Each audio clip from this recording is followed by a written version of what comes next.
বিশ্বাসঘাতকতা করেছি। উনি আমার গুরুদেব।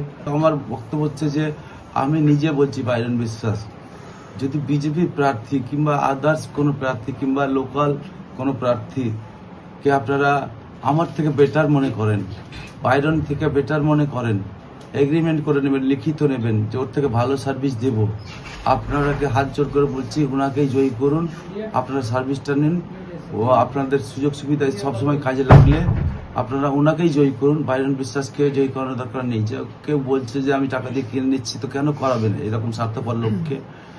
আর আমি স্বার্থপর বা বিশ্বাসঘাতকতা করেছি আমি বলবো না, করিনি এটাও বলবো না।